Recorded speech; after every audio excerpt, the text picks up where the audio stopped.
but to ask something out of nothing is a thing that only God can do.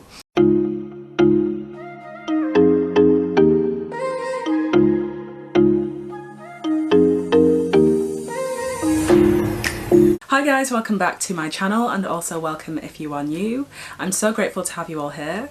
So my name is Akua B, and here on this channel I cover all things faith, culture and encouragement, and as you can tell from the title of today's video, we're going to be delving straight back into the book of Daniel with chapter 2, and we're going to be breaking this down into a few sections because it's quite chunky.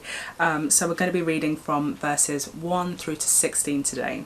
So as you know, I love this book of Daniel. I cannot wait to fully complete the whole thing and move on and just do something else that excites me just as much, because this book is just honestly literally one of my favorites.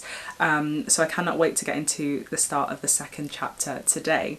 But before we get straight into that, I just want to quickly encourage you, as per usual, to leave a like down below on today's video, and also comment something that you're enjoying from the deductions of this video, just the going through the Bible study, the process, things that you would like to see, and things that you do in your own Bible study in your spare time.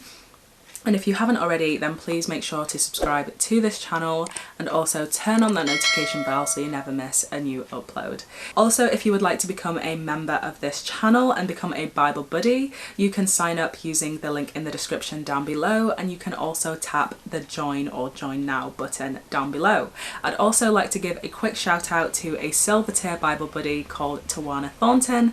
Thank you so much, Tawana, for supporting this channel. So let's get straight into today's video. So I'm just going to start off by reading the scripture that we're going to be basing today's video around, and then I'll get into some deductions and then we'll wrap up the video from there. So Daniel chapter 2 starts off by saying, "In the second year of his reign, Nebuchadnezzar had dreams. His mind was troubled and he could not sleep. So the king summoned the magicians, enchanters, sorcerers and astrologers to tell him what he had dreamed. When they came in and stood before the king, he said to them, 'I have had a dream that troubles me, and I want to know what it means.' Then the astrologers answered the king, 'May the king live forever. Tell your servants the dream, and we will interpret it.' The king replied to the astrologers, 'This is what I have firmly decided. If you do not tell me what my dream was and interpret it, I will have you cut into pieces and your houses turned into piles of rubble. But if you tell me the dream and explain it, you will receive from me gifts and rewards and great honour. So tell me the dream and interpret it for me.' Once more they replied, 'Let the king tell his servants the dream, and we will interpret it.' Then the king answered, 'I am certain that you are trying to gain time, because you realise that this is what I have firmly decided. If you do not tell me the dream, there is only one penalty for you. You have conspired to tell me the misleading and wicked things, hoping the situation will change. So then, tell me the dream, and I will know that you can interpret it for me.' The astrologers answered the king, 'There is no one on earth who can do what the king asks. No king, however great and mighty, has ever asked such a thing of any magician or enchanter or astrologer. What the king asks is too difficult. No one can reveal it to the king except the gods, and they do not live among humans.' This made the king so angry and furious that he ordered the execution of all the wise men of Babylon. So the decree was issued to put the wise men to death, and men were sent to look for Daniel and his friends to put them to death. When Arioch, the commander of the king's guard, had gone out to put to death the wise men of Babylon, Daniel spoke to him with wisdom and tact. He asked the king's officer, 'Why did the king issue such a harsh decree?' Arioch then explained the matter to Daniel. At this, Daniel went into the king and asked for time so that he might interpret the dream for him." Okay, so that is the section of Daniel that we've just read that we're going to be focusing today's video around. So let's dive straight into it. So the search for knowledge is the first part of this scripture. So in the first part, the king is looking to the highest form of wisdom that he knows. And this isn't God, because he doesn't have a relationship with God. for himself. And a second-hand faith is always weaker than a first-hand relationship. So the way that he's asking these enchanters and wise men and all of these people that he assumes to be wise, the way that he's seeking them is really the way that he should be seeking God. He's asking multiple times. God says, knock and the door will be opened unto you, seek and you will find. And he asks us to continually seek him, to not give up. And that is the way that he is pursuing these enchanters and these sorcerers and these wise men. So we know that obviously wisdom comes from God, but he doesn't have that for himself. So he feels a desperation. He feels that need to go to these men for wisdom. The second thing that I was going to take from these scriptures is that these wisdom bearers, these men that he went to, they need input to be able to output information. So when things don't make sense, it's not always easy to be able to do that. So when, for example, if you give someone your dream and they're an interpreter, it's easy for them to then interpret. To give them absolutely nothing, only God can turn nothing into something. So the way that he's going to them, putting his trust in them to find out this information, he should be putting his trust in God. And the third part of this scripture that I wanted to get into is the admission of incapability. So even they were aware that they could not give him the answers that he needed, and they had to turn to their gods or something higher than themselves to be able to give him an explanation. And that is actually not where it's going to be found, but that is where they're going to. So when we're pushed into a corner, we can have all these elaborate things,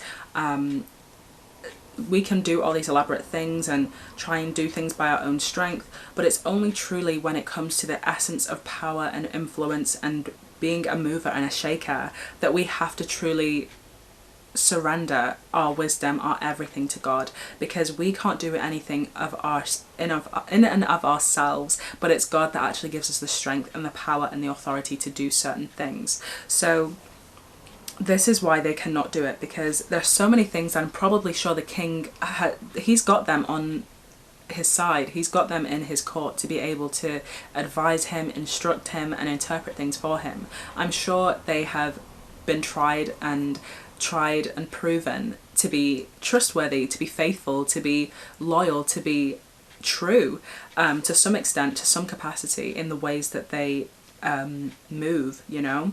So the sorcerers, I'm sure that they must have done something for him that worked in the past. I'm sure the wise men have given him words of wisdom that actually edified him and actually spoke truth and knowledge and wisdom to him. I'm sure that these enchanters and things like that have given him things that might have worked in the situation that he needed it to. But it's in the long run, it's in the actual fruit, it's in the seed of things that we're actually able to see where that fruit is coming from. You know, we cannot do things outside of God, and obviously some of these people had different gods and, you know, gods outside of the true and living God, but it's actually when it comes down to the root of things that we discover that we actually need the one true living God, and we cannot do things outside of him. So the next part that I wanted to talk about is not really in the scripture, but it's just what this scripture made me think about, and it's that my people perish for a lack of knowledge. So wisdom comes from the fear of God, and when people do not have a relationship with God, like I said in the first instance about the scripture, we can feel as if you know, we have so many things around us in this world, but when we truly have God, that's when we have everything we need. And when people perish for lack of knowledge, sometimes that's just lack of knowledge of not, you know, having the fear of God, because that is literally all you need. When you have God, you have everything you need. And then the last thing that I wanted to touch on is that God is the way. So Jesus is the way. There is no other way but through him. So when we talk about needing knowledge and needing wisdom and all of this different stuff, like I said, there is nothing outside of God that will truly satisfy us in these areas. Like the woman at the well, when Jesus says that if you drink this water, you will thirst again. This is literally an amazing example of that. If you drink this water from the sorcerers, from the enchanters, from these wise men, from these different sources, you will thirst again. But it's truly when you drink the living water, when you actually go through the way and actually drink the water, the living water that God gives us, that is when you will truly be nourished and you will not thirst again. So in the end of this excerpt of scripture that we're reading, it says, Daniel went into the king and asked for time so that he might interpret the dream for him. And all of these wise men, they have just said that there is no man that can do what he's asking them to do. There is no king that has even asked this. And it's amazing that the king has the faith to ask them to do this as well, because obviously they're the sorcerers, enchanters, all of this different stuff, but to ask something out of nothing is a thing that only God can do. So when Daniel says this, he knows that he has the way. He has a relationship with God. He knows that there is a way. He has faith for that. And these other people, they don't have faith in themselves. They don't have faith in themselves. The way that they crumble so fast, as soon as they're told to do something with nothing, they crumble.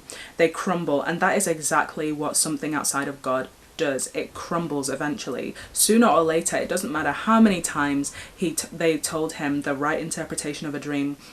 It doesn't matter the amount of times that they gave him a wise word. When it comes to making something out of nothing, only God can do that. Only God can give you fruit in that area. So when Daniel says at the end of this chapter, he can give him away, he can tell him the interpretation, that is him having faith, knowing that his God is the one true living God. And that is where we're going to leave today's Bible study into. It was nice to actually go into that and have a little quick session, because I'm not sure this video is too long. So it's nice to go into this section of Daniel, and we'll be returning very soon. That is why I want to keep these videos quite succinct, quite to the point, just because I know there's going to be a lot of them. I'm hopefully going to be going through the whole book of Daniel very soon and get through that, and we'll see what book I do next.